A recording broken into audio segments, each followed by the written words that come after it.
kita bisa memulai ya kegiatan kita di hari ini. Ya, baik. Assalamualaikum warahmatullahi wabarakatuh. Selamat malam, salam sejahtera untuk kita sekalian. Warahmatullahi wabarakatuh.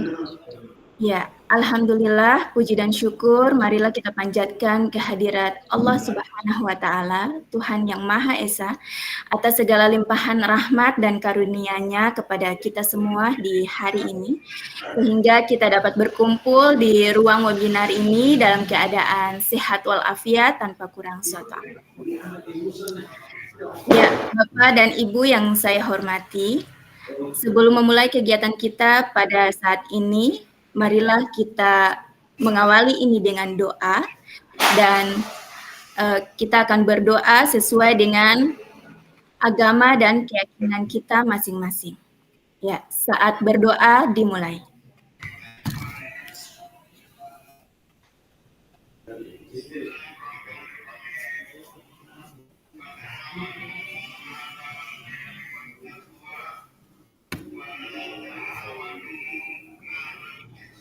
Ya, berdoa selesai. Ya, Bapak dan Ibu yang saya hormati, senang sekali bisa bertemu dengan Bapak dan Ibu sekalian pada ruang webinar ini. Sebelum kita memulai kegiatan kita, izinkan saya untuk memperkenalkan diri. Yang pertama dari saya selaku moderator, nama saya Rahmayani Abdurrahman Notanubun. Saya adalah guru pada SMP Negeri 7 Tual dan saat ini saya tengah mengikuti pendidikan guru penggerak angkatan 9 di Kota Tual. Nah, selanjutnya kita ada keynote speaker yang telah hadir bersama kita di sini, ada Bapak Andi Ridwan. Beliau juga adalah guru pada SMP Negeri 7 Tual, guru agama Islam, dan saat ini aktif sebagai pengajar praktik pada PPGP Angkatan 8 Kota Tual. Kemudian yang berikut ada narasumber kita pada kegiatan hari ini, Ibu Lailatul Muanisak, SPD MPD, yang juga adalah guru pada SMP Negeri 7 Tual, dan beliau sebagai sahabat teknologi Maluku. Ya, Bapak dan Ibu perlu kami perkenalkan komunitas pelajar kami pada SMP Negeri 7 Tual yang kami beri nama Pen 7, Kombels Pen 7. Ini adalah merupakan komunitas belajar pada SMP Negeri 7 Tual, dan Bapak Ibu sekalian juga bisa mengikuti komunitas kami melalui DM. Ya, untuk tidak membuang-buang waktu, Bapak dan Ibu, langsung saja kesempatan selanjutnya saya berikan kepada keynote speaker kita, Bapak Andi Ridwan, untuk sekaligus membuka kegiatan kita di saat ini. Kepada Bapak Andi Ridwan, saya persilahkan. Ya, baik. Terima kasih, Ibu Moderator. Bismillahirrahmanirrahim. Assalamualaikum warahmatullahi wabarakatuh. Dan selamat malam. Warahmatullahi wabarakatuh. Waalaikumsalam wabarakatuh. Bagaimana kabar Bapak Ibu sekalian? Sehat-sehat? Alhamdulillah. Semoga sehat-sehat. Yang belum melaksanakan sholat maghrib ya, silakan. Dan yang sudah, alhamdulillah.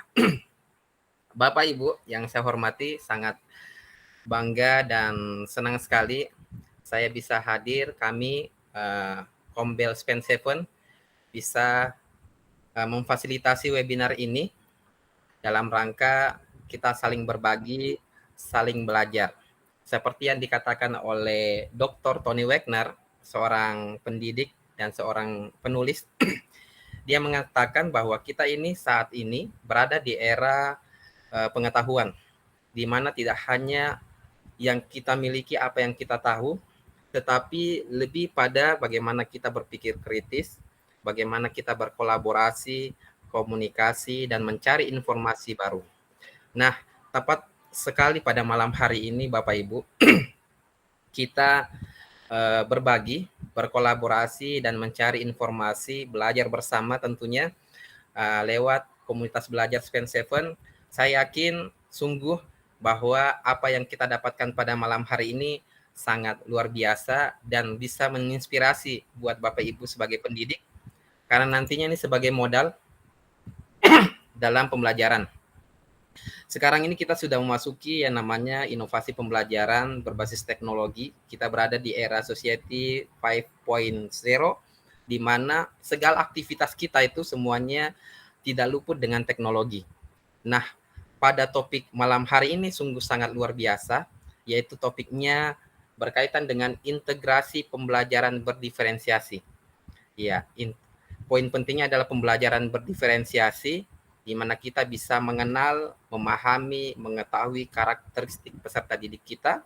Kemudian ada PBL, Problem Based Learning, kemudian dikaitkan dengan pemanfaatan multimedia pembelajaran interaktif. Berarti ada beberapa poin yang luar biasa yang pada malam hari ini kita akan memahami sesuatu yang baru, yang luar biasa, bermanfaat untuk kita. Nah, ini kaitannya dengan teknologi lain. Bahwa di Amerika dan tentunya juga di Indonesia bisa diterapkan dan sudah kita rasakan bersama sebagai pendidik, sebagai pengajar, bahwa ada yang namanya AI ya, Artificial Intelligence. Di sana AI itu digunakan sebagai guru virtual di beberapa sekolah yang ada di Amerika. Mereka memanfaatkan Artificial Intelligence ini itu sebagai guru virtualnya untuk memodifikasi, mengenal konten-konten, kemudian disesuaikan dengan pembelajaran. Nah, ini kaitannya dengan inovasi pembelajaran saat ini. Oleh karena itu, pada momentum saat ini, malam yang luar biasa spesial buat kita, semoga kita semangat ya, semangat belajar, karena kita termasuk pembelajar sejati. Kita tidak bisa berhenti saat ini, bahkan duduk atau berada di zona nyaman tidak bisa. Kalau kita masih posisi itu, maka otomatis waktulah yang akan melindas kita. Waktulah yang akan menyingkirkan kita karena dengan kemajuan zaman dan teknologi. Seperti yang dikatakan oleh Bapak Menteri kita, Bapak Nadiem Makarim mengatakan bahwa teknologi itu hanyalah tools, tetapi teknologi tidak dapat menggantikan seorang guru, seorang pendidik di dalam kelas. Tetapi bagaimana guru, bagaimana pendidik mampu memanfaatkan teknologi itu untuk bisa menciptakan lingkungan yang baik, pembelajaran yang luar biasa, yang unik dan menyenangkan. Nah, pada malam hari ini semoga dengan tujuan itu kita bisa mendapatkan sesuatu yang baru yang bisa kita terapkan di dalam kelas nantinya. Itu harapan kami sebagai komunitas Kombel Span 7. Kami tidak hanya berhenti di sini, ini bagian dari perdana kami untuk melaksanakan webinar. Semoga nantinya dalam waktu dekat kita akan melaksanakan webinar yang lebih menyenangkan, yang lebih unik lagi, yang lebih bermanfaat untuk kita sekalian. Oke, insya Allah seperti itu pembukaan dari saya dengan mengucapkan Bismillahirrahmanirrahim. Webinar pada malam hari ini dengan topik integrasi pembelajaran berdiferensiasi dan PBL melalui pemanfaatan multimedia pembelajaran interaktif. Tali simpul berpola dibuka secara umum. Ya. Oke, terima kasih. Semoga bermanfaat. Saya kembalikan kepada Ibu Moderator. Sekian dan terima kasih. Wassalamualaikum warahmatullahi wabarakatuh. Iya, waalaikumsalam warahmatullahi wabarakatuh. Baik sekali, terima kasih Pak Andi Ridwan sebagai keynote speaker kita telah membuka kegiatan kita di hari ini tentang berbagi dan berkolaborasi bersama dengan sahabat teknologi kita, ada Ibu Lailatul Muanisak.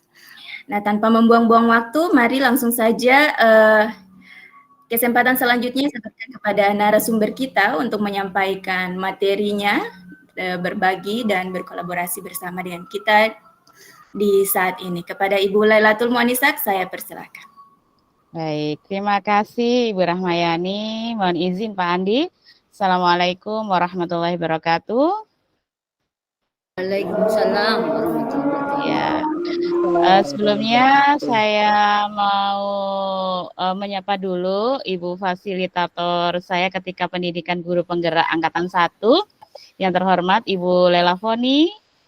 Nah, terima kasih Ibu sudah menghadiri kegiatan webinar hari ini.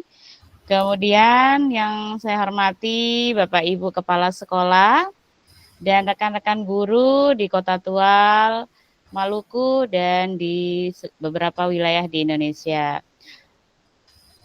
Assalamualaikum warahmatullahi wabarakatuh. Waalaikumsalam. Ya, sebelumnya saya memperkenalkan diri, saya Ibu Laila Tumanisa, saya guru di SMP Negeri 7 Tual, dan hari ini luar biasa sekali karena sudah diberikan kesempatan dan diwadahi oleh Kombelspen 7 untuk berbagi praktik baik terkait inovasi pembelajaran yang sudah saya lakukan. Saat ini saya sedang berada di level 4 dari kegiatan pembatik. Mohon doa dan dukungan dari Bapak Ibu sekalian agar saya bisa melewati kegiatan ini dengan baik. Sebelumnya mohon izin share screen dulu.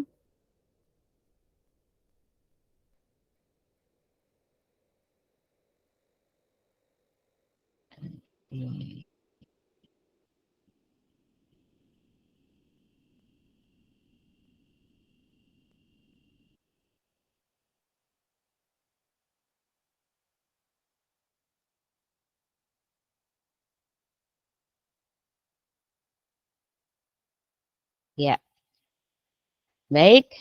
Bapak Ibu sekalian, inovasi pembelajaran yang sudah saya laksanakan ini merupakan rangkaian dari kegiatan di penugasan pada level pembatik sebelumnya, yaitu di level 3.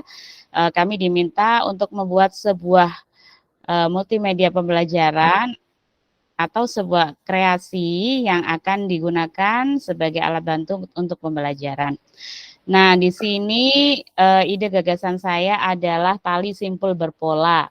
Wah, apa ini ya? Jangan-jangan Ibu Nisa mau ngajak pramuka atau bagaimana ya? Nah, sebelumnya, oke, kalau tadi sudah kenalan ya, jadi nggak ada lagi yang namanya tak kenal maka tak jadi kenalan. Ya. Kemudian sebelum saya sampaikan terkait tali simpul berpola itu apa, nah saya mau dapat cakep-cakep nih dari Bapak Ibu. Jadi saya mau pantun dulu. Mohon dikasih cakep ya Bapak Ibu. Siap. Ya, oke. Kaki luka di saat malam. Cakep.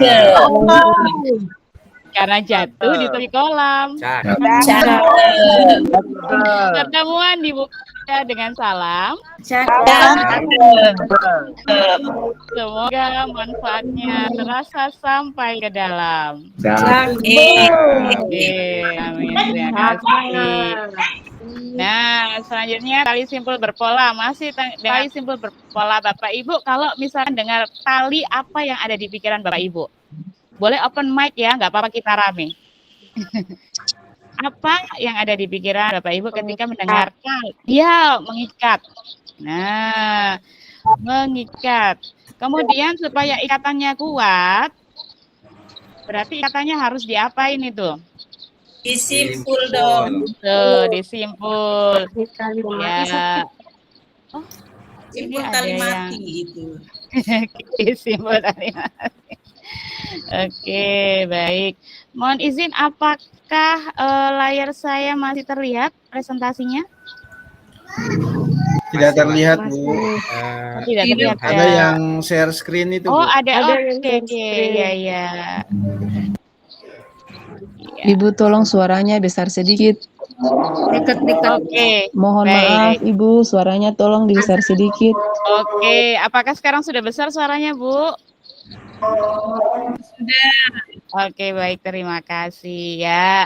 Saya lanjutkan, kenapa tali simpul berpola? Nah, ada filosofinya nih Bapak Ibu, tapi sebelumnya saya jelaskan dulu, apa sih tali simpul berpola?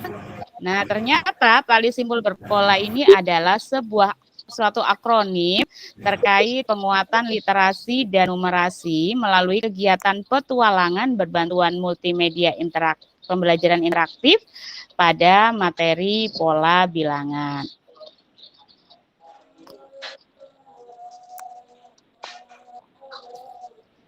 Nah, kemudian ini kan tadi akronim, lalu bagaimana filosofinya? Nah, ketika saya mendesain suatu multimedia pembelajaran ini, saya menamainya tidak hanya sebuah nama, tapi ada artinya. Harapan saya adalah ketika saya mendesain suatu multimedia ini, anak-anak pembelajarannya menjadi lebih bermakna. Bermakna ini ketika mereka bisa mengaitkan konsep yang sebelumnya diperoleh, kemudian konsep yang diperoleh saat ini, dan konsep yang akan datang, itu benar-benar mereka paham dan tidak berjajaran karena konsep-konsep tersebut akan saling berkaitan. Nah, alasan dan latar belakang kenapa harus tali simpul berpola ini, yang pertama, adanya sikap dan keyakinan tentang matematika. Nah, selama ini anak-anak mungkin ketika mendengar tentang matematika atau belajar tentang matematika, itu mereka selalu menganggap, wah matematika rumit nih, gitu. Karena apa? Karena kita terbiasa menghadirkan simbol-simbol di dalam setiap pembelajaran. Nah, sebenarnya seandainya ketika simbol-simbol tersebut langsung dikontekstualkan atau kita ajarkan anak-anak dari hal yang nyata terlebih dahulu, maka mungkin keyakinan ini tidak akan terlalu berlebihan.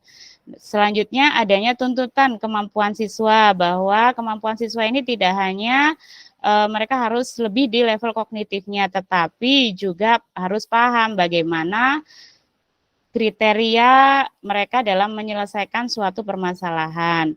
Kemudian adanya kesulitan menghubungkan konsep dengan kontekstual. Nah, Bapak Ibu contoh nyata ketika kegiatan AKM kemarin ya, asesmen, banyak siswa anak-anak saya yang merasa kesulitan dengan adanya soal-soal yang dihadirkan pada saat asesmen tersebut.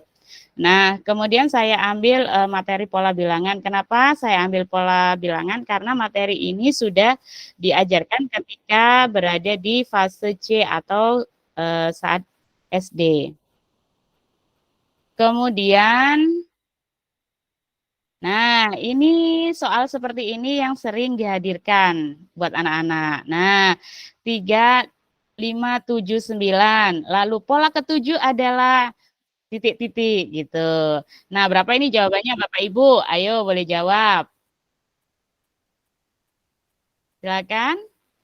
Berapa ini jawabannya? Pola 11. ketujuhnya. 11. Oh, betul. Yang lain boleh coba? 15. Ya, oke, 15 ya. Baik. Nah, ketika kita menghadirkan soal rutin seperti ini, tentu anak-anak akan langsung menuju jawabannya tanpa terjadi proses berpikir yang lebih dalam ya, tanpa tidak terlalu bernalar kritis. Nah, bagaimana kalau seandainya kita hadirkan soal-soal yang kontekstual atau yang non-rutin? Nah, zaman now kita tidak bisa memungkiri bahwa anak-anak kita sudah berada di zaman gadget, ya. Jadi mereka itu bahkan lebih update daripada guru-gurunya. Mereka sudah paham bagaimana penggunaan media sosial, kemudian jenis-jenis media sosial, dan sebagainya. Boleh sesekali kita ajak tuh. Nah, ini termasuk bagian dari literasi, Bapak Ibu. Nah, kita ajarkan mereka sesekali ajak untuk literasi digital. Kita tanya, anak-anak pengguna media sosial atau sosial media di Indonesia dari tahun ke tahun perkembangannya seperti apa? Nah, ketika kita ajak anak-anak untuk berdiskusi hal tersebut, itu terjadi proses berpikir dan proses mencari informasi. Ketika anak-anak sudah mulai mencari informasi, disitulah literasi digital sudah mulai dijalankan. Kemudian ketika anak-anak sudah mengetahui, oh Bu, pengguna sosial media di Indonesia semakin tahun semakin meningkat. Nah, kemudian kita hadirkan nih stimulus. Stimulusnya berupa pengguna sosial media. Kemudian ada sebuah penelitian yang menunjukkan ini kan sebenarnya soal-soal yang kontekstual yang benar-benar ada di kehidupan anak-anak gitu. Nah, ketika kita hadirkan soal yang pertama 3579 ini kan seperti masih abstrak. Tetapi ketika kita hadirkan di contoh soal kontekstual yang soal non-rutin seperti ini, anak-anak akan melihat bahwa di gambar ini, gambar di stimulusnya, itu mereka akan membaca bahwa di 2019 polanya ada 2 gambar, 2020 polanya ada 3 gambar orang, dan selanjutnya sampai 2020. Dan di sini ada keterangannya, jadi mengajarkan mereka untuk jeli juga. 1 gambar orang itu mewakili 3.000 orang. Jadi ketika kita ajak anak-anak diskusi, nah anak-anak kalau 2022 itu ada gambar 5 orang seperti ini. Berarti tahun 2023 ada berapa banyak orang yang menggunakan sosial media. Nah, selain melanjutkan pola ini, mereka juga akan tentunya menggunakan konsep matematika yaitu perkalian. Mereka akan menghubungkan bahwa 1 gambar ini mewakili 3.000 orang. Nah, penggunaan konsep-konsep matematika yang sederhana ini merupakan bagian dari numerasi. Apa sih literasi numerasi? Nah, kalau literasi itu adalah suatu kemampuan untuk memahami informasi, kemudian mengolah informasi, sedangkan numerasi itu sendiri adalah bagaimana seseorang mampu untuk menggunakan konsep-konsep matematika sederhana. Nah, Bapak Ibu, literasi numerasi ini bukan hanya menjadi tugas guru matematika dan bahasa Indonesia, tetapi juga menjadi tugas semua guru. Misalkan ketika di pelajaran PAI, nah ketika di pelajaran PAI misalkan ada pembahasan tentang bacaan tajwid.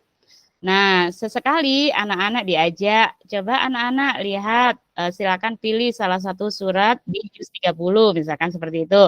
Kemudian buatlah tabel di salah satu surat tersebut ada tersedia bacaan apa saja, tajwidnya apa saja, dan ada berapa hukum di setiap bacaan di surat tersebut. Nah, itu contoh penggunaan salah satu konsep matematika yang sederhana. Itu juga bagian dari numerasi. Nah, lanjut di contoh soal kontekstual. Ketika mereka sudah kita berikan stimulus seperti ini, kemudian soalnya kita kembangkan. Nah, soalnya kita kembangkan. Kenapa kita kembangkan soal seperti ini? Supaya anak-anak bernalar kritisnya jalan. Ya, salah satu dimensi profil pelajar Pancasila, dimensi bernalar kritis. Nah, di sini kita hadirkan soal pengguna media sosial menggunakan platform yaitu platform A, B, C. Nah, ini kepala soalnya. Dan soalnya itu kita tidak hadirkan yang misalkan titik-titik gitu. Coba sesekali kita buat seperti soal-soal di asesmen. Nah, soal terstandar ya. Ada beberapa pernyataan, kemudian di setiap pernyataan tersebut siswa diminta untuk mempertimbangkan benar atau salah berdasarkan informasi yang ada di stimulus dan di kepala soal. Oke. Selanjutnya, latar belakang yang kedua. Nah, dari kedua jenis soal tersebut sudah terlihat jelas bedanya ya. Kalau yang pertama itu langsung menuju gitu, on point gitu. Sedangkan yang kedua butuh tingkat kreativitas, berpikir matematis, dan tentu saja di soal yang kontekstual tadi butuh yang namanya kemampuan literasi numerasi. Nah, ketika hal itu kita sudah tahu siswa kita sudah terbiasa dengan soal yang rutin, otomatis kemampuan literasi numerasinya belum terasah dengan baik. Apa yang akan terjadi dibiarkan, yang jelas untuk jangka pendeknya akan berpengaruh pada hasil belajar. Kemudian jangka panjangnya tentu saja ini akan mempengaruhi cara berpikir dan bernalar siswa gitu. Karena ketika kemampuan literasi numerasi tadi masih kurang, otomatis pemahaman suatu informasi dari siswa tersebut tentu akan berkurang juga. Nah, kalau kita sudah sadar bahwa kita tidak bisa membiarkan hal tersebut, maka yang kita lakukan apa? Nah, merancang pembelajarannya. Kemudian sebelum merancang pembelajaran, pertimbangkan dulu hasil asesmen diagnostik. Nah, ketika asesmen diagnostik ini saya lakukan di awal tahun pembelajaran. Saya menggunakan dan memanfaatkan fitur asesmen di platform Merdeka Mengajar. Nah, di situ ada beberapa soal-soal yang bisa kita gunakan dan kita bisa kombinasikan dengan soal-soal yang ingin kita gali informasinya dari siswa tersebut.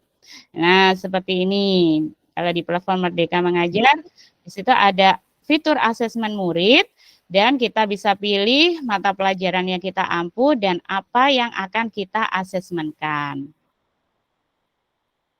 Selanjutnya, ini adalah hasil asesmen diagnostik dari siswa di kelas yang saya tentukan asesmennya, menghasilkan yang kinestetik, siswa dengan gaya belajar kinestetik 50% dan audiovisual 50%. Nah, ketika saya sudah melihat dan mempertimbangkan hasil asesmen ini, tentu perlu solusi. Ide gagasan saya yaitu tali simpul berpola. Nah, tantangannya adalah bagaimana saya menggunakan model pembelajaran yang tepat. Ketika saya sudah paham bahwa siswa saya literasi numerasinya kurang, kemudian terbiasa dengan soal yang rutin. Selanjutnya bagaimana saya memberikan pembelajaran yang menyenangkan gitu. Nah, saya tertantang nih, kira-kira saya menggunakan model pembelajaran apa ya? Kemudian bagaimana saya mengembangkan media pembelajaran tersebut dan bagaimana mengajak siswa serta strategi penguasaan kelas. Karena ketika saya membuat ide tali simpul berpola, tentu saja idenya adalah petualangan, konsep petualangan. Nah, kalau kita berbicara petualangan, tentu saja ini dilakukan di luar kelas. Nah, Bapak Ibu, ketika pembelajaran di luar kelas, untuk seusia anak-anak SMP ya, itu anak-anak mungkin masih banyak yang kalau kita tidak kondisikan dengan baik dan kelasnya dengan baik, maka pasti ada saja kendalanya. Misalkan ada satu siswa yang izin, Bu, izin ke sini, Bu, izin ke sana. Nah, kalau untuk menghindari hal tersebut, maka kita gunakan kesepakatan terlebih dahulu. Kemudian apa aksi yang saya lakukan? Nah, sebelum merancang pembelajaran, saya mempersiapkan peralatan terlebih dahulu, kemudian saya menggunakan media pembelajaran. Nah, strategi yang saya tentukan yaitu integrasi pembelajaran berdiferensiasi. Kenapa berdiferensiasi? Karena tadi saya mempertimbangkan hasil asesmen diagnostik, kemudian saya mempertimbangkan kemampuan literasi numerasi yang masih kurang dari siswa saya, dan juga mempertimbangkan bahwa selama ini mereka menghadapi soal-soal yang rutin, sehingga saya menggunakan pembelajaran berdiferensiasi dan problem based learning. Nah, proses yang saya lakukan melihat kembali hasil asesmen diagnostik, menyusun stimulus dan soal dengan 3 level. Nah, Bapak Ibu, saya ceritakan prosesnya. Ketika sebelum merancang pembelajarannya, saya menyusun terlebih dahulu stimulus dan soal dengan 3 level. Tujuannya nanti ketika pembelajaran saya akan membagi siswa ke dalam 3 kelompok. Nah, setiap 3 kelompok akan mengunjungi 3 rute yang berbeda. Kan temanya petualangan ini. Nah, saya akan meminta siswa untuk mengunjungi tempat-tempat tertentu. Di sini saya menyediakan perpustakaan, kemudian ruang BK, dan lab komputer. Di setiap tempat tersebut, siswa akan mencari. Ingat nggak dulu kita waktu SMP atau SD ya, kita saat pramuka ada kegiatan mencari jejak. Nah, saat mencari jejak itu kan kita berusaha menemukan sebuah informasi. Nah, begitupun dengan anak-anak ketika pembelajaran, mereka akan mengunjungi tempat-tempat tersebut, tentu saja menggunakan multimedia pembelajaran yang ada di tali simpul berpola ini. Nah, di situ dijelaskan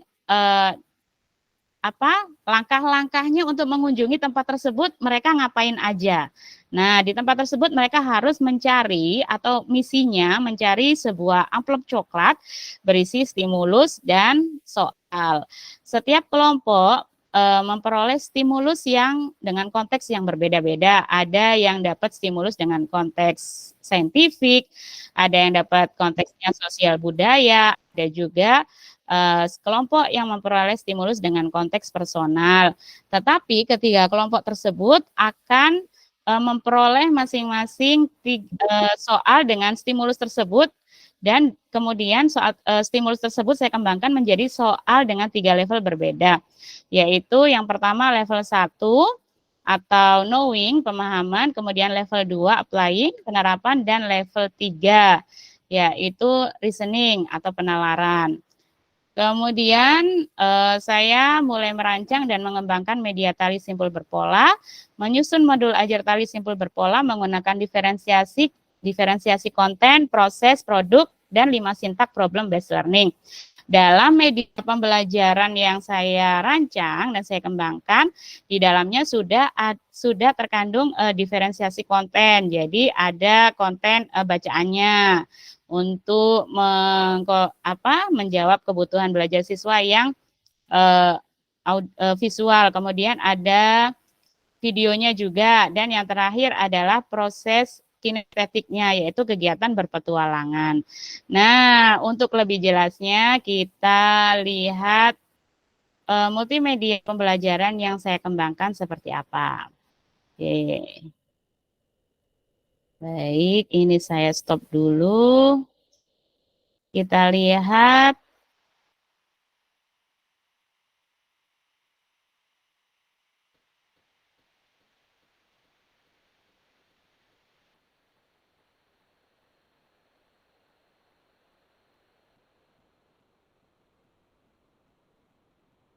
Baik, sudah terlihat ya Bapak Ibu?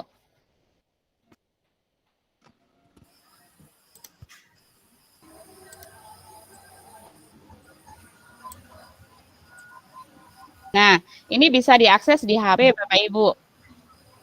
Jadi siswa saya itu dalam satu kelas yang punya HP dan yang ada datanya itu hanya beberapa siswa saja. Tetapi dalam satu kelompok cukup bisa menggunakan satu HP saja untuk mengikuti pembelajaran integrasi PBL dan diferensiasi dan PBL menggunakan tali simpul berpola ini. Nah, di sini konsepnya adalah petualangan. Jadi karena anak-anak SMP itu senangnya masih ini ya, main warna, kemudian bentuk-bentuk. Jadi saya rancang seperti ini. Nah, ketika diklik, nanti jalan-jalan mereka mau menuju kemana.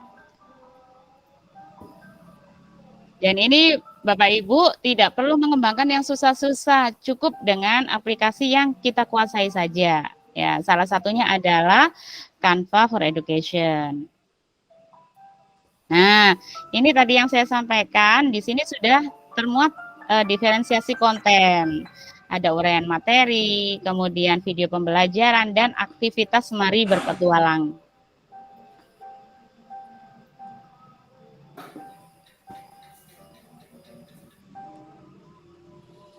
Nah, kemudian di sini ada pembagian kelompok.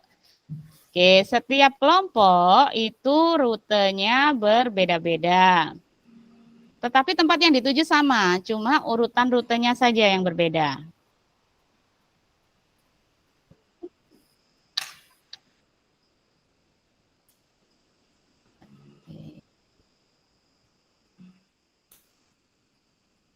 Nah, nanti semua kelompok setelah selesai misinya dengan mencari 3 amplop coklat akan berkumpul di dekat gerbang sekolah gitu. Karena di situ tempatnya yang agak luas.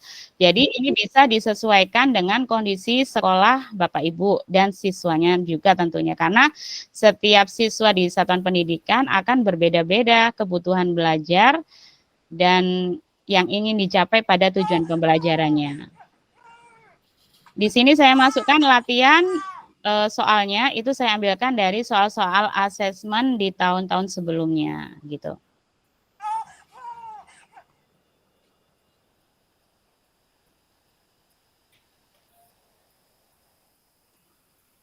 Bapak Ibu mohon jangan lupa untuk mengisi daftar hadir. Ya.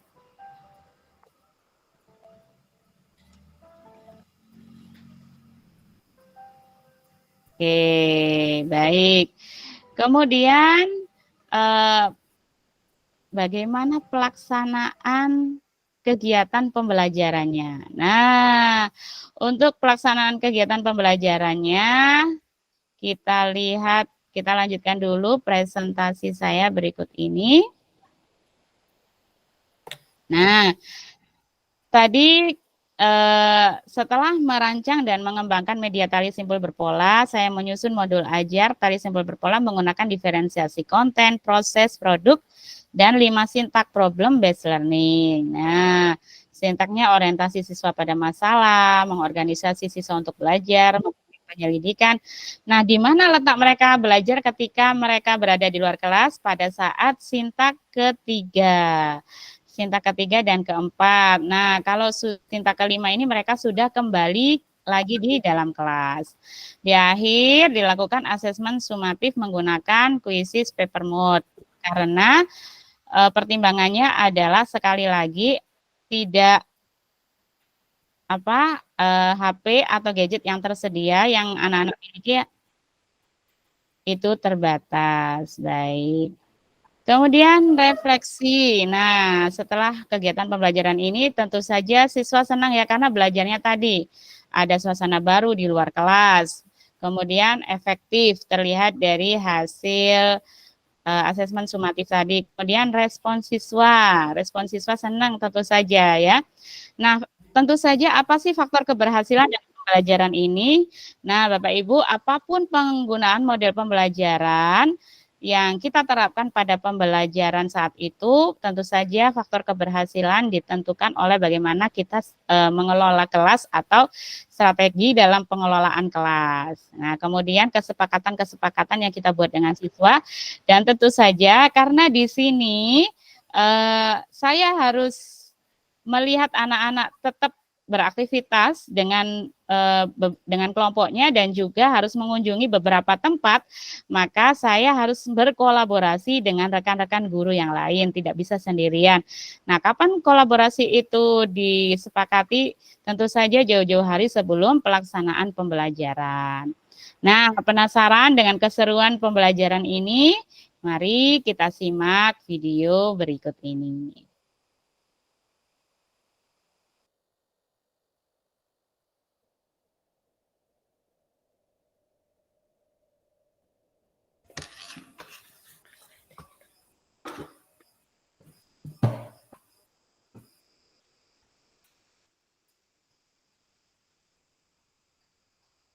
Assalamualaikum warahmatullahi wabarakatuh. Perkenalkan, saya Lailatul Mu'anisa, guru matematika SMP Negeri 7 Tual, Provinsi Maluku. Banyak siswa yang merasa kesulitan untuk menghubungkan konsep matematika dengan permasalahan kontekstual. Siswa kesulitan menghubungkan konsep yang telah diperoleh dengan model penyelesaian masalah tersebut. Dalam menyelesaikan masalah kontekstual, dibutuhkan kemampuan literasi untuk mengolah dan memahami informasi.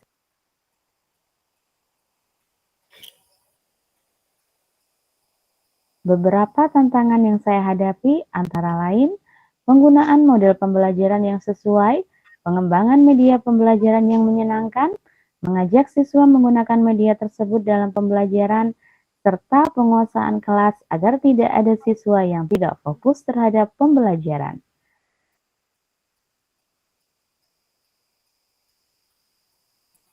Langkah pertama yang saya lakukan adalah melihat kembali hasil asesmen diagnostik kelas 7 yang telah dilakukan pada awal tahun pelajaran. Selanjutnya, saya menyusun stimulus permasalahan kontekstual pola bilangan berdasarkan konteks sosial budaya, konteks personal, dan konteks saintifik.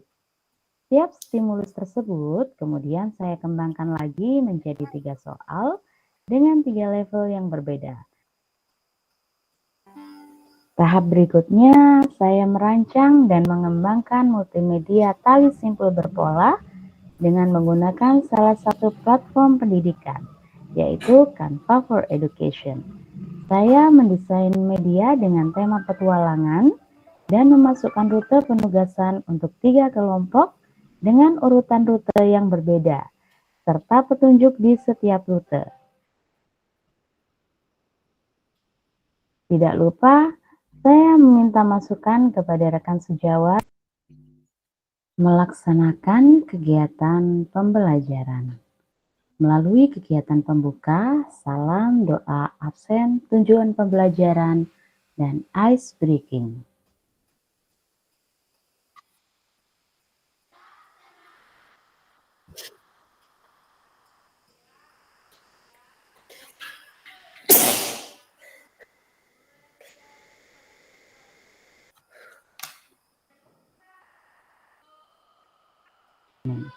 Sintaks yang pertama, orientasi siswa pada masalah. Di sini, guru menyampaikan tujuan pembelajaran dan petunjuk aktivitas tali simpul berpola. Guru menginformasikan bahwa kegiatan belajar akan dilakukan di luar kelas. Sintaks 2, mengorganisasi siswa untuk belajar. Di sini, guru meminta siswa berkelompok dan menggunakan media tali simpul berpola untuk mengakses uraian materi, video pembelajaran, dan langkah-langkah petualangan. Di sini terdapat diferensiasi konten dan proses.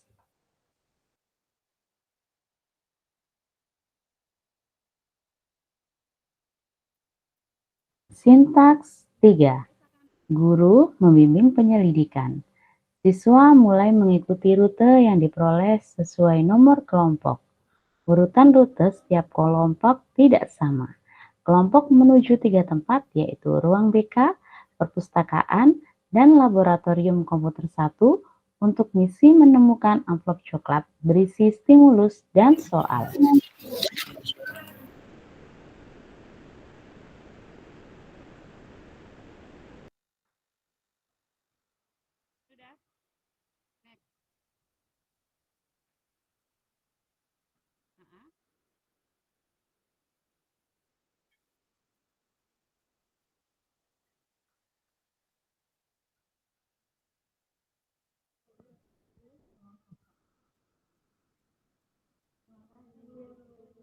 Apakah kalian bisa memperoleh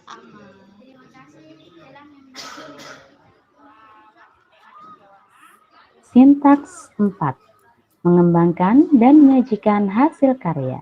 Di sini, guru membimbing kelompok siswa menemukan penyelesaian masalah dan merancang bahan presentasi di tempat yang disediakan. Kelompok siswa bebas berkreasi. Di sini terdapat diferensiasi produk.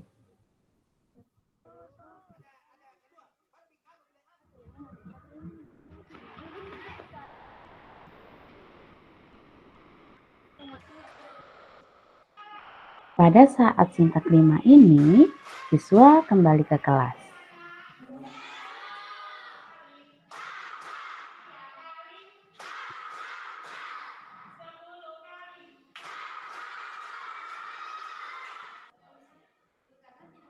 Menganalisis dan mengevaluasi proses pemecahan masalah.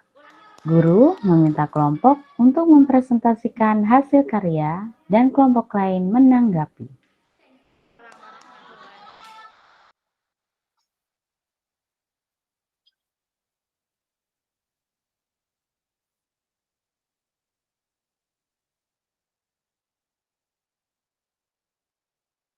Di akhir pembelajaran, dilakukan asesmen sumatif melalui quizzes paper mode.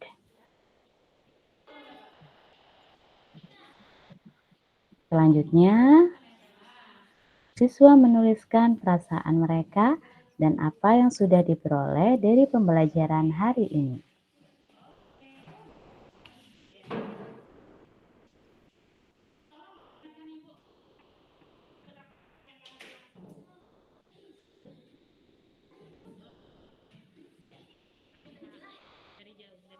kesimpulan, dan penutup.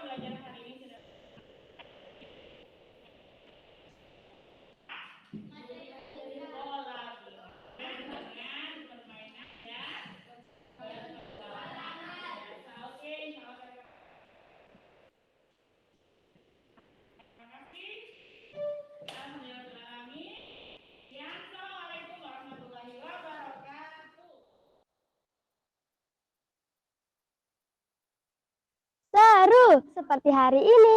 Meskipun HP cuma satu di kelompok, tapi kita bisa mengikuti, bisa baca materi, simak video, dan berpetualang menemukan 3 amplop di tempat yang berbeda. Pembelajaran hari ini sangatlah menyenangkan. Bisa jalan-jalan berpetualangan dalam sekolah sambil belajar. Tidak terasa sudah selesai pembelajarannya.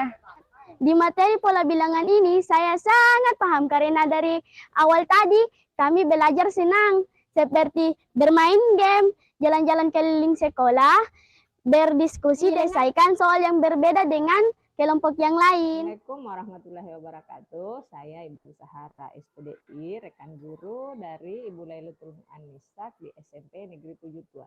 Pembelajaran tali simpul berpola yang dirancang oleh Ibu Nisa itu sangat luar biasa. Membelajarkan literasi dan numerasi dalam satu kali pembelajaran yang menyenangkan. Anak-anak belajar sambil berpetualang. Permasalahan yang dihadirkan pun dalam setiap amplop-amplop benar-benar permasalahan kontekstual yang mendukung penguatan literasi dan numerasi. Mereka belajar menguatkan karakter dan kemampuan mereka dalam berbicara, berinteraksi, serta bersosialisasi.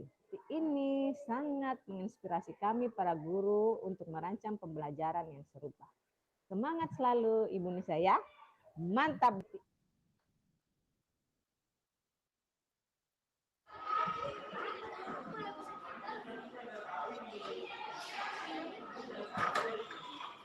Pembelajaran tali simpul berpola terlaksana dengan baik dan hasil asesmen sumatif melalui kuisis paper mode juga sangat baik. Berdasarkan dampak tersebut, pembelajaran ini sangat efektif karena siswa antusias dalam pembelajaran di luar kelas. Melalui tali simpul berpola, siswa memperoleh pengalaman baru dalam belajar. Sekian dan terima kasih. Assalamualaikum warahmatullahi wabarakatuh. Oke, baik. Terima kasih Bapak Ibu. Ada hal yang saya selipkan di pembelajaran ini yang mungkin kita sering lupa. Nah, masih ingat Bapak Ibu dimensi profil pelajar Pancasila yang pertama itu apa? Beriman dan bertakwa kepada Tuhan Yang Esa dan berakhlak mulia. Beriman dan bertakwa kepada Tuhan Yang Esa. Oke, mantap. Yang belakangnya ya, jangan lupa berakhlak mulia.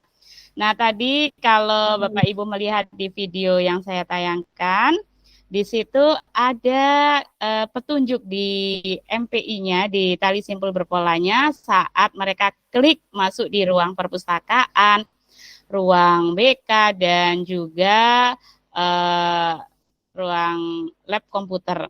Di situ saya selipkan petunjuk-petunjuk khusus. Jadi, berangkat dari kegelisahan saya anak-anak kami ini, Bapak Ibu, atau mungkin dialami beberapa oleh Bapak Ibu guru yang lain. Jadi anak-anak itu sering ya, sekarang eranya itu sudah agak bergeser. Ketika masuk di ruangan, itu jarang sekali anak-anak yang mengucapkan Assalamualaikum, permisi Bu. Nah, untuk mengucapkan hal sekecil itu saja, anak-anak itu harus diajari lagi gitu. Nah, karena itu saya selipkan di bagian pembelajaran itu untuk apa? Untuk mencapai tujuan berakhlak mulia tadi. Jadi pembelajaran ini tidak hanya level kognitifnya saja yang berusaha kita raih, tetapi juga ada karakter yang tentu saja ini merupakan tujuan kita untuk mencapai tadi di profil pelajar Pancasila yang pertama, beriman dan bertakwa pada Tuhan Yang Esa dan berakhlak mulia tadi. Baik, Bapak Ibu, ini di kolom chat ini saya share MPI-nya ya. Nanti boleh diubah, belum diubah sesuaikan, mungkin bisa jadi insight atau inspirasi buat Bapak Ibu. Kemudian jangan lupa untuk mengisi daftar hadir. Oke, sebentar saya share. Bapak Ibu bisa melihat artikel yang saya tulis terkait tali simpul berpola ini di platform Merdeka Mengajar, di bukti karya saya ya, di bagian artikel gitu. Sebentar. Oke, silakan saya kembalikan ke moderator lagi ya, sambil saya share, saya kopikan dulu linknya. Silakan Ibu Yani. Iya, baik, terima kasih. Luar biasa sekali Ibu Nisa, sumber kita hari ini dengan materi yang telah dibagikannya tentang integrasi pembelajaran berdiferensiasi dan PBL melalui pemanfaatan multimedia pembelajaran interaktif. Nah, Bapak Ibu, selanjutnya kita masuk pada sesi tanya jawab dan saya berikan kesempatan kepada Bapak Ibu sekalian yang ingin bertanya, langsung saja raise hand ya Bapak Ibu, dan saya akan mencatat pertanyaannya. Selanjutnya Ibu Nisa akan menjawab pertanyaannya satu persatu. Ya, kesempatan saya berikan kepada Bapak Ibu sekalian yang ingin bertanya terkait dengan apa yang telah disampaikan oleh Ibu Nisa di hari ini. Oke, baik. Ini yang telah raise hand. Pertama ada Ibu Lia Rengiar. Hormat Kakak senior. Hormat Ibu fasilitator. Ibu Fasil, kakak senior saya di sini ada Ibu Lia Rengiar. Langsung saja dipersilakan. Ibu Lia, silakan apa yang ingin ditanyakan kepada Ibu Nisa?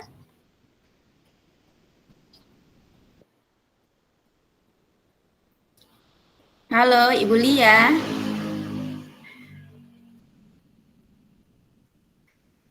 Bapak Ibu mohon untuk raise hand-nya jangan dikasih apa namanya di padam ya, kalau sudah diklik supaya saya bisa membuka antreannya di sini melihat satu persatu.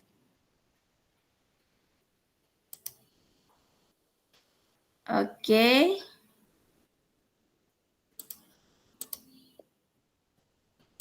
Sorry.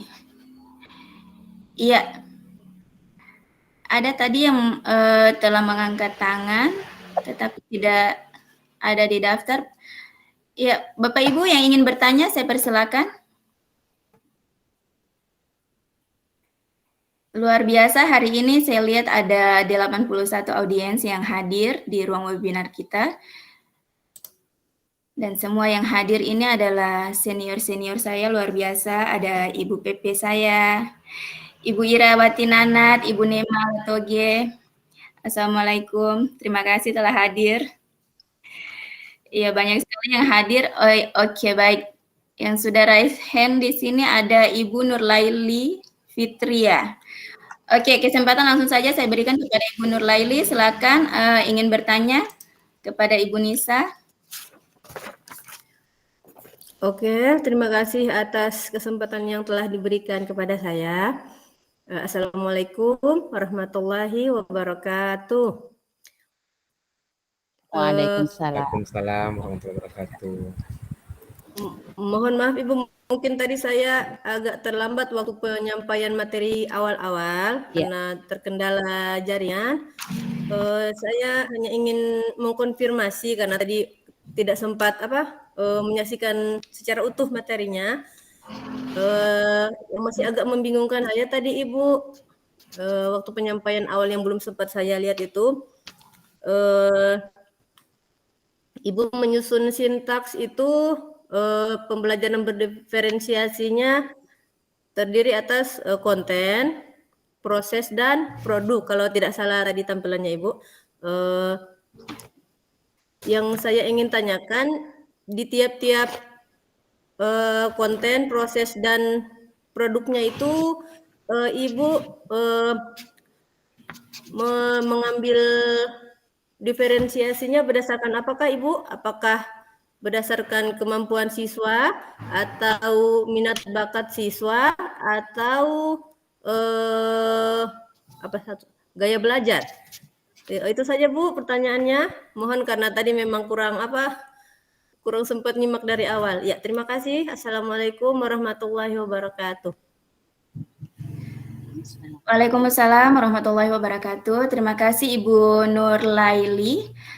Ya, mungkin bisa langsung dijawab Ibu Nisa atau mau ditampung dulu? Bisa langsung dijawab aja Bu Yani. Oke, terima kasih Bu Nur Laili Fitria. Tadi saya jelaskan bahwa kenapa pertimbangannya menggunakan pembelajaran berdiferensiasi dan sekalian mengintegrasikan dengan PBL-nya. Karena yang pertama saya mempertimbangkan hasil asesmen diagnostik siswa saya di awal mereka masuk di kelas 7. Nah, di situ saya melihat sebuah hasil dan saya menuliskan pertanyaan-pertanyaan untuk informasi apa saja yang ingin saya butuhkan. Salah satunya adalah terkait gaya belajar. Nah, yang gaya belajar ini saya minta siswa untuk menuliskan mereka lebih sukanya belajarnya seperti apa. Apakah audio, kinestetik, visual, atau bahkan audio visual. Tentu saja sebelum saya menjelaskan terkait pertanyaan-pertanyaan dalam asesmen itu, saya memberikan pemahaman ke mereka apa itu audio, kemudian visual, dan kinestetik. Kemudian dari pertimbangan hasil asesmen diagnostik terkait gaya belajar siswa tersebut, saya menggunakan pembelajaran berdiferensiasi. Kemudian untuk PBL-nya itu karena pertimbangannya gini, mereka kan selama ini terbiasa dengan soal-soal yang rutin. Nah, sesekali saya mau meningkatkan kemampuan literasi mereka, literasi numerasinya itu dengan memberikan soal-soal yang kontekstual, yang non rutin gitu. Supaya apa? Supaya makin memperkuat kemampuan mereka dalam memahami informasi dan menggunakan konsep-konsep matematika yang sederhana. Begitu Ibu. Iya, Ibu Nur Laili. Terima kasih Bu Leli. Oke, baik, terima kasih. Ya, selanjutnya yang sudah raise hand di sini ada Ibu Baikrihul Asikin ya. Iya, kepada Ibu Baikrihul ya, langsung saja dipersilakan. Terima kasih, luar biasa ya Ibu narasumber yang pada sore hari petang hari ini ya sudah kita menikmati sajian dari tayangan itu. Namun saya ingin tahu ya, kalau kita mau melakukan asesmen awal itu yang terkait gaya belajar, apa mesti di awal sebelum belajar atau bisa ada waktu di awal pembelajaran seperti di MPLS. Nah, atau kalau untuk readiness-nya atau kesiapan belajar anak itu bisa dilakukan di sebelum pembelajaran. Nah, kira-kira ini yang efektifnya di mana ya Bu narasumber ya? Mohon maaf ya karena kita lintas jenjang. Mohon maaf jika ada miss misalnya di jenjang saya dengan jenjang SMP ya. Kemudian kalau kita melakukan asesmen di awal untuk readiness-nya, kesiapan belajarnya itu menghabiskan waktu efektifnya berapa untuk tidak mengambil jam pelajaran misalnya. Terima kasih Bu narasumber. Terima kasih Ibu Rihul. Iya, baik, terima kasih Ibu Rihul atas pertanyaannya. Mungkin bisa langsung dijawab ya Ibu Nisa. Oke, baik. Terima kasih, Bu Yani. Baik, untuk keefektifan, nah, jangan sampai asesmen tersebut sia-sia. Kita nggak dapat informasi apa-apa nih, jangan-jangan. Nah, kalau di awal pembelajaran, saat MPLS, bahkan saat awal pendaftaran pun, ketika siswa sudah dinyatakan diterima, kan itu ada proses wawancara. Nah, kita bisa menggali informasi-informasi tersebut. Kemudian, khusus untuk pembelajaran, karena saya butuhnya itu informasi terkait gaya belajar, karena gaya belajar di yang saya lihat di pembelajaran untuk mata pelajaran matematika dengan gaya belajar yang di pembelajaran yang lain itu kadang ada yang berbeda, Bu, gitu. Satu anak itu berbeda. Kalau mungkin di pelajaran yang bacaan misalkan IPS yang bacaannya banyak begitu. Nah, mereka senang tuh kalau yang langsung melihat yang audio visual gitu, atau bahkan senang yang audio yang diceritain gitu. Tapi kalau untuk matematika memang harus kinestetiknya itu, kinestetik dan audiovisual. Selanjutnya, nah itu saya lakukan di awal pembelajaran saat awal masuk. Nah, pertama kali sekalian kenalan tuh dengan siswa yang masih unyu-unyu. Kemudian kalau untuk terkait kesiapan belajarnya, saya selalu melakukan di akhir, misalkan di akhir bab. Nah, kan habis ulangan tuh biasanya di akhir bab. Kita menyusun rencana pelaksanaan ulangannya itu 2 JP. Nah, itu biasanya tersisa 30 menit. Nah, di 30 menit akhir itu saya berikan asesmen untuk kesiapan belajar di materi yang berikutnya gitu. Jadi saya tahu kira-kira kan di awal semester itu kan saya sudah menyusun modul ajar. Tetapi setiap 1 minggu sekali itu saya revisi. Karena apa? Melihat hasil asesmen terkait kesiapan, gaya belajar, atau mungkin minat belajarnya itu tadi, Bu. Nah, saya rasa kalau misalkan pelaksanaan asesmen terkait kebutuhan informasi kesiapan belajar itu bisa dilakukan di akhir bab setelah ulangan, itu tidak akan menyita banyak waktu begitu. Kalau untuk ukuran anak SMP seperti itu, Bu. Oke, terima kasih Bu Narsum. Sama, Ibu. Iya, terima kasih Ibu. Baik, terjawab ya pertanyaannya oleh Ibu narasumber kita. Selanjutnya ada lagi yang ingin bertanya? Ibu Yani, di kolom chat ada Ibu Yani? Oh, ada ya? Ya. Berarti kan, ya sebentar.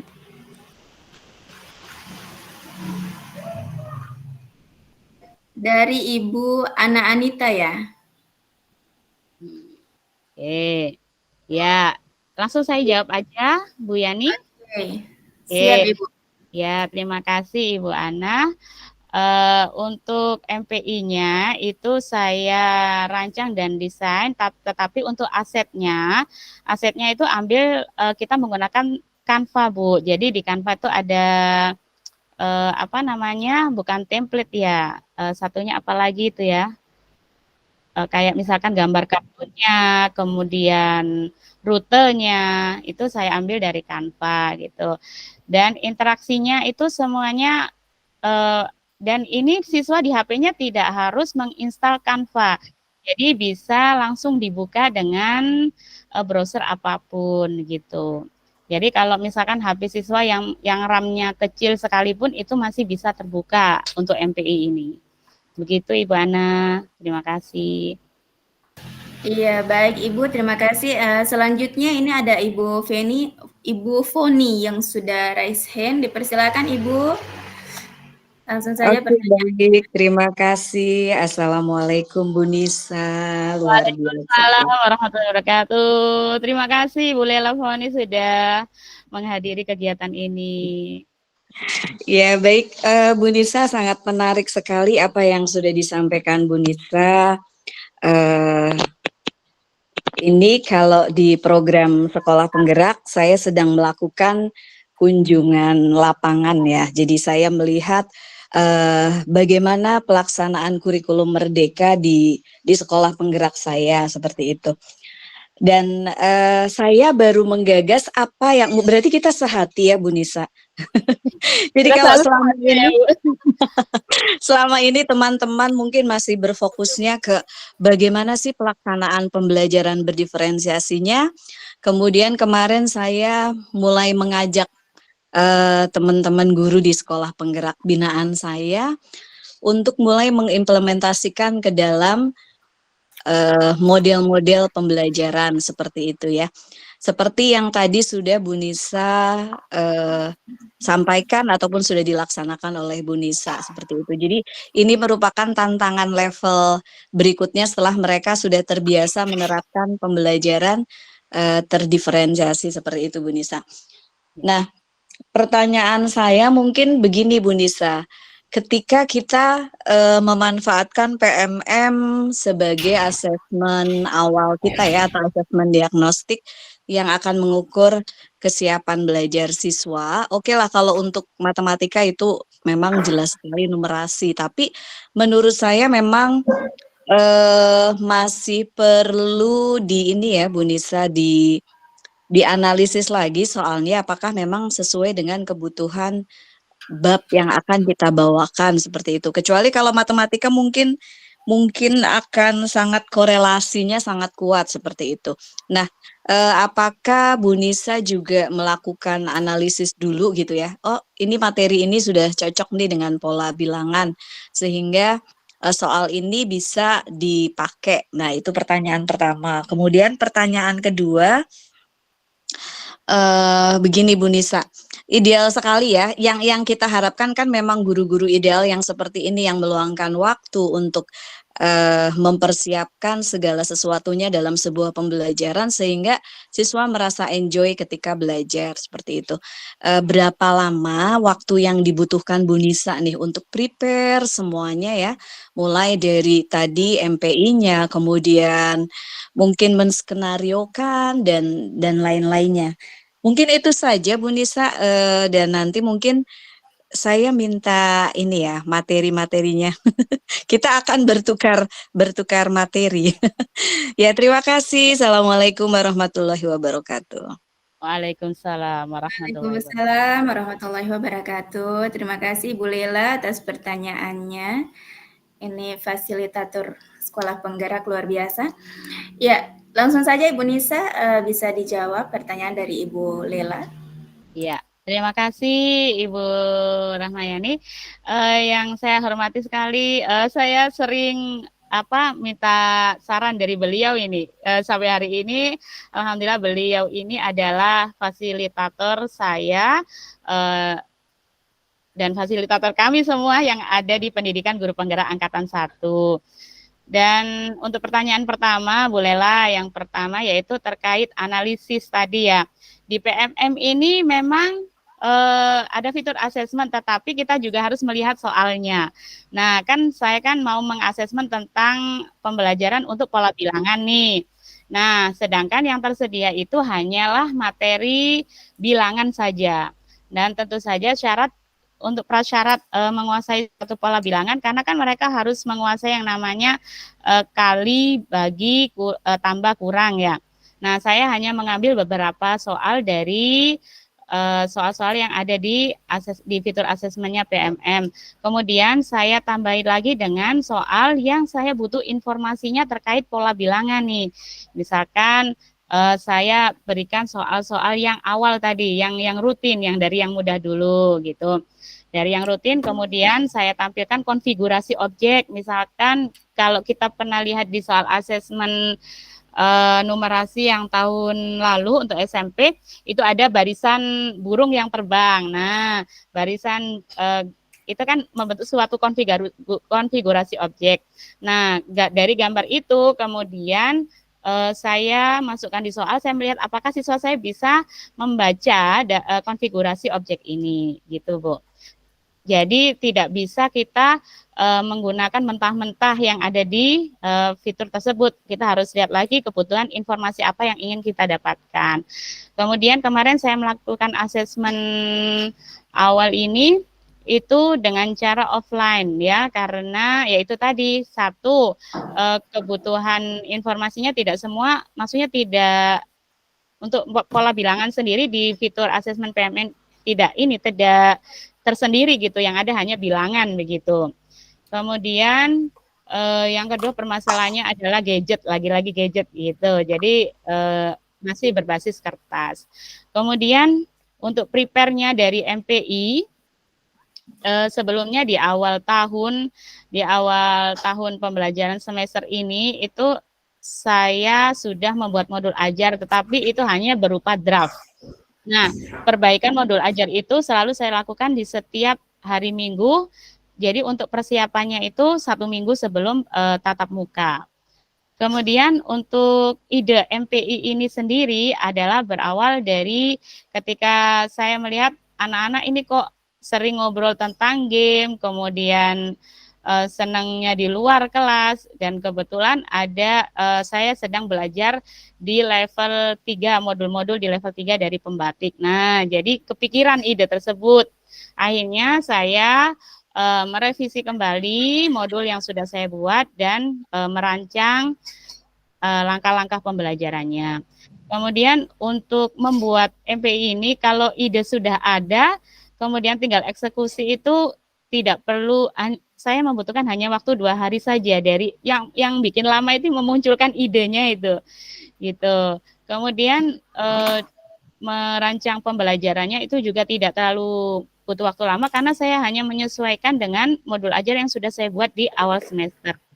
Dan untuk kolaborasi itu saya meminta bantuan atau mengajak teman-teman yang ada di ruangan-ruangan yang supaya siswa kunjungi tadi itu butuh mungkin hamin 7 ya di sehari Sabtunya sebelum minggu depannya pembelajaran, begitu Ibu. Kemudian pertanyaan yang kedua tadi apa ya Bu Yani? Masih simpan Bu?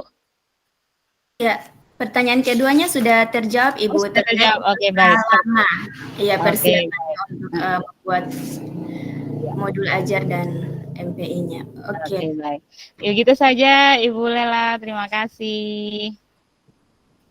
Iya, baik, terima kasih Bu Lela. Semoga terjawab ya apa yang ditanyakan kepada Ibu Nisa. Terima kasih Bu Nisa, Bu Rahma. Iya. Ya, silakan. Baik. Iya, luar biasa ya sesi tanya jawab kita pada kesempatan hari ini. Namun sayang sekali kita dibatasi oleh waktu nih Bapak Ibu, mohon maaf sekali. Ibu Yani sebentar. Ya. Iya. Penanya Ibu Yani, ya. Ya, Ibu Yani di sebelum di kolom chat ada pertanyaan. Bapak Ibu mohon sambil mengisi refleksi webinar kali ini. Mohon bantuannya untuk mengisi linknya sudah ada. Nah, saya jawab ini pertanyaan dari rekan saya nih Pak Haryadi. Nah, beliau ini salah satu penggerak literasi di daerahnya. Bagaimana cara mengintegrasikan literasi pada tali simpul berpola ini? Nah, tujuan dari adanya media tali simpul multimedia pembelajaran tali simpul berpola ini adalah salah satunya literasi. Nah, di tali simpul berpola ini kan ada aktivitas kinestetiknya tadi. Nah, ketika mereka memasuki suatu ruangan, misalkan mereka memilih klik perpustakaan, di situ ada petunjuk-petunjuknya. Nah, pembelajarannya adalah bagaimana mereka memahami informasi dari petunjuk-petunjuk yang sudah saya tuliskan di situ. Nah, ini merupakan rangkaian dari bagaimana cara saya mengintegrasikan pembelajaran untuk literasinya tadi. Sedangkan untuk literasi numerasinya itu di soal kontekstual yang saya hadirkan di amplop-amplop coklat tadi. Begitu. Ya. Begitu Pak Haryadi, silakan boleh ada masukan dan lainnya. Bagaimana Pak Haryadi? Semoga terjawab ya. Pak Haryadi. Iya, baik. Iya, semoga apa yang sudah dijawab oleh Ibu Nisa bisa dipahami oleh Pak Haryadi dengan baik. Iya, Bapak dan Ibu sekalian, sekali lagi kami mohon maaf karena ruang kita terbatas oleh waktu. Saatnya kita masuk pada penghujung kegiatan kita di hari ini, yaitu yang akan disampaikan oleh Ibu narasumber kita. Saya persilakan. Iya, baik. Terima kasih Ibu Yani. Bapak Ibu mohon bantuannya untuk mengisi daftar hadir dan refleksi webinar kali ini. Sebelum saya menyampaikan kesimpulan, saya ucapkan terima kasih yang sebesar-besarnya untuk Bapak Ibu yang sudah hadir, baik dari Provinsi Maluku, kemudian ada Ibu Lela, dan teman-teman yang lain, Ibu Rihul, Pak Haryadi, dan teman-teman dari komunitas belajar yang ada di seluruh Indonesia. Mudah-mudahan apa yang saya bagikan hari ini menjadi manfaat untuk kita semua. Karena apapun model pembelajarannya, apapun proses pembelajaran yang ingin kita laksanakan, itu harus benar-benar sesuai dengan apa yang menjadi kebutuhan belajar murid kita. Nah, tentunya jangan lupa menyelipkan dimensi profil pelajar Pancasila dalam pembelajaran kita ya Bapak Ibu, karena pintar secara kognitif saja tidak cukup untuk membekali mereka pada saat ini. Saya ingat suatu kutipan, ketika kita mendidik satu orang, maka kita bisa mengubah kehidupan orang tersebut. Tetapi ketika kita mendidik banyak orang, maka kita mampu mengubah dunia. Baik, terima kasih sekali lagi. Mudah-mudahan apa yang kita laksanakan hari ini menjadi manfaat untuk kita sekalian. Sekian dari saya. Wassalamualaikum warahmatullahi wabarakatuh. Waalaikumsalam warahmatullahi wabarakatuh. Ini apakah boleh Waalaikumsalam warahmatullahi wabarakatuh. Bersama boleh? Assalamualaikum warahmatullahi wabarakatuh. Waalaikumsalam warahmatullahi wabarakatuh. Mohon izin sekaligus selesai. Mohon izin Ibu moderator, Ibu Nisa. Iya, bagaimana Ibu? Silakan. Iya, ini mohon izin untuk menyapa Ibu fasilitator kami. Kangen. Assalamualaikum Ibu Lela. Ibu Lela udah. Assalamualaikum Ibu Lela. Waalaikumsalam. Masih ada Bu, masih ada. Masya Allah. Salam kangen dari saya dengan teman-teman di Kota Tual. Bersyukur sekali bisa bertemu dengan Ibu dalam dialog diskusi dengan Bu Nisa dan teman-teman untuk malam ini. Terima kasih atas tadi masukan untuk Ibu Nisa itu, pertanyaan dan masukan Ibu Nisa untuk Ibu Nisa itu sekaligus juga untuk kami semua ya Bu Nisa ya. Wah Bu Lela kangen sekali. Salam manis dari kami semua. Semoga tetap sehat walafiat ya Bu ya. Amin ya. Terima kasih Bu Ani.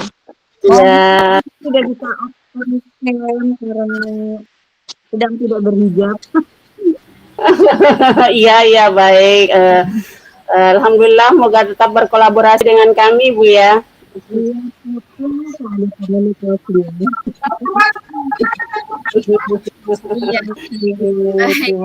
Baik, Ibu Aning, Ibu Lela, saya mohon izin untuk penutupan dulu ya. Sebenarnya kita belum penutupan.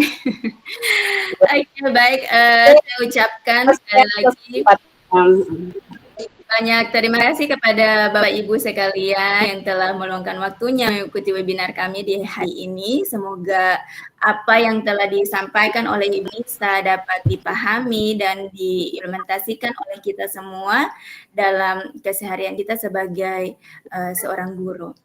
Nah, sekali lagi saya ucapkan terima kasih kepada Ibu Nisa selaku narasumber kita di hari ini, dan tidak lupa kepada Bapak Andi Ridwan selaku keynote speaker kita, dan Bapak Ibu hebat semuanya. Sekali lagi terima kasih telah mengikuti webinar kami.